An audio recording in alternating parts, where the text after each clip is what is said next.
Hello students, this is the third question of exercise 1.2 of class 10th NCERT book, and the question is find the LCM and SCF of the following integers by applying the prime factorization method. आपने prime factorization method से LCM निकालना है और SCF निकालना है। तो पहले हम इसकी prime factors कर लेते हैं, prime factorization कर लेते हैं इनका। तो 12 का करेंगे, ये होगा 2 6 12, 2 3 जा 6, 3 1 जा 3। 15 का भी करेंगे and this is the first part. 15 का करेंगे, 3 5 जा 15, 5 1 जा 5।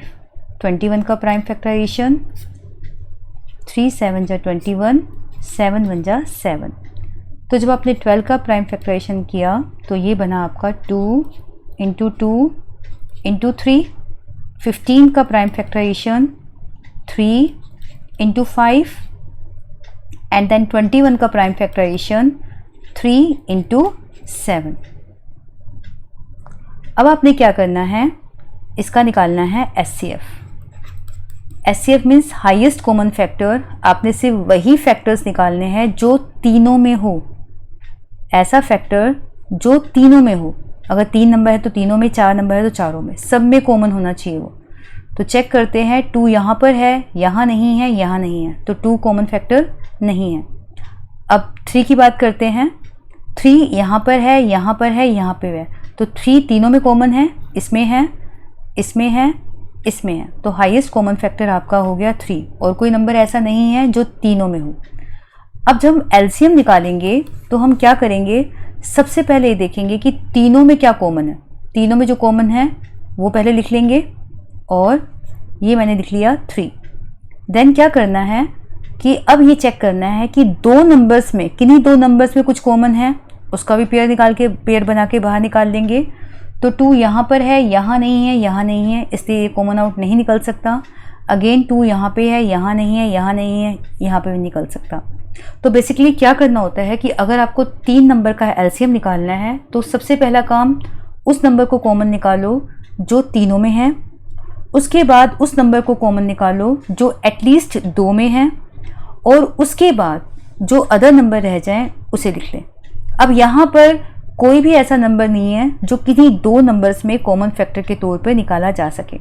तो बस अब बाकी के अनकॉमन फैक्टर हम एज इट इज़ लिख लेंगे। तो remaining numbers 2 into 2 into 5 into 7, इन सबको प्रोडक्ट फॉर्म में लिखेंगे और अब इसे मल्टीप्लाई करेंगे। 3 2 जा 6, 6 2 जा 12, 12 5 जा 60, 60 7 जा 420। तो you will get the LCM 420। ये आपका फर्स्ट पार्ट था। अब करते हैं इसका सेकेंड पार्ट। ओके, तो सेकेंड पार्ट है आपका, आपको 3 नंबर्स दे रखे हैं, 17, 23 एंड 29। आपने इसका प्राइम फैक्टराइजेशन करना है और उसके बाद LCM निकालना है, SCF निकालना है। हमें पता है कि 17 खुद एक प्राइम नंबर है, तो 17 को जब आप प्राइम फैक्टराइजेशन लिखोगे तो सिर्फ 17 पे ही जाएगा और कोई चीज़ नंबर पे 17 आता ही नहीं है, it is a prime number. 23 is also a prime number, तो 23 के फैक्टर्स हैं। प्राइम फैक्टराइजेशन करेंगे तो 23 इंटू 1, 1 ही लिखेंगे, 1 is neither prime nor composite. And then 29 के आप लिखेंगे तो ये आपका बनेगा 29। तो इसका मतलब कुछ भी ऐसा नंबर नहीं है जो तीनों में कॉमन हो। तो हाईएस्ट कॉमन फैक्टर क्या हुआ आपका 1, क्योंकि सिर्फ 1 एक ऐसा फैक्टर है जो 17, 23, 29 सबको पूरा डिवाइड करेगा। जब कुछ कॉमन नहीं होता तो 1 कॉमन होगा ही। देन आता है LCM।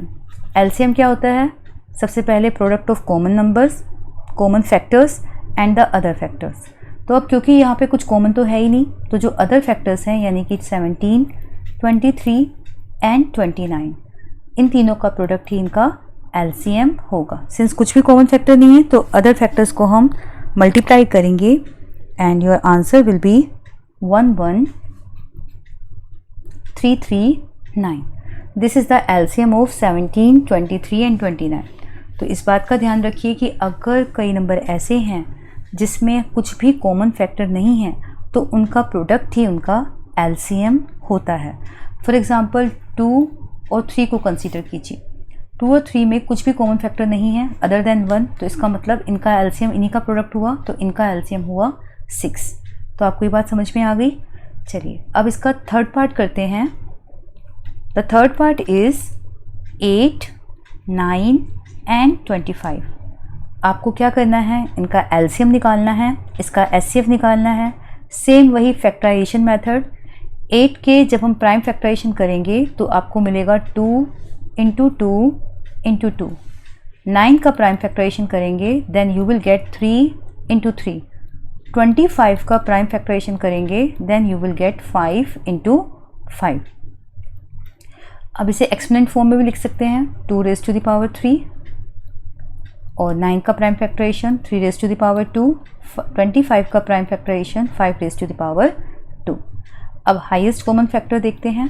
हाईएस्ट कॉमन फैक्टर जो तीनों में कॉमन हो, और आप ध्यान से देखिए ऐसा कोई भी नंबर नहीं है जो तीनों में कॉमन आउट निकाला जा सके। जब कुछ भी कॉमन फैक्टर नहीं होता तो 1 तो होता ही है, क्योंकि 1 से तीनों नंबर डिविजिबल हैं। तो ये हाईएस्ट कॉमन फैक्टर क्या हुआ इसका, 1। देन एलसीएम निकालने के लिए क्या होता है, जो भी हाईएस्ट कॉमन फैक्टर है उसे लिखिए। तो यहाँ पे कुछ भी कॉमन नहीं है, छोड़ दीजिए। उसके बाद कोई से 2 नंबर में कुछ कॉमन है उसे देखिए। ऐसा कोई नंबर नहीं है जो दोनों में कॉमन हो, किसी भी 2 नंबर्स में कॉमन हो, तो उसे भी छोड़ दीजिए। अब क्या रह गया, जो अदर नंबर्स हैं जो कॉमन आउट नहीं निकल रहे उसे देखिए। तो यहाँ पर 2 की पावर 3, 3 की power 2 and 5 raise to the power 2। तो यही इनका एलसीएम होगा। 2 की पावर 3 इट मीन्स 8, 3 3 जा 9, 5 5 जा 25। और जब आप इसे मल्टीप्लाई करेंगे तो आपके पास आंसर आएगा 1800। That is the LCM of 8, 9, 25। Similarly ये पार्ट भी सेकेंड पार्ट की तरह ही है, जिसमें कुछ भी कॉमन फैक्टर नहीं है। अगर कुछ भी कॉमन फैक्टर नहीं होगा तो आपका एचसीएफ 1 होगा, और LCM product of these numbers ही होगा, क्योंकि कुछ भी कॉमन नहीं है, सारे अनकॉमन नंबर्स हैं। तो अनकॉमन नंबर्स को ही आप मल्टीप्लाई करेंगे and you will get the LCM. तो आपको क्वेश्चन नंबर 3 बहुत अच्छे से समझ में आ गया होगा। अगर इसके बाद भी कोई भी डाउट रहता है तो please ask in comment box. Thank you.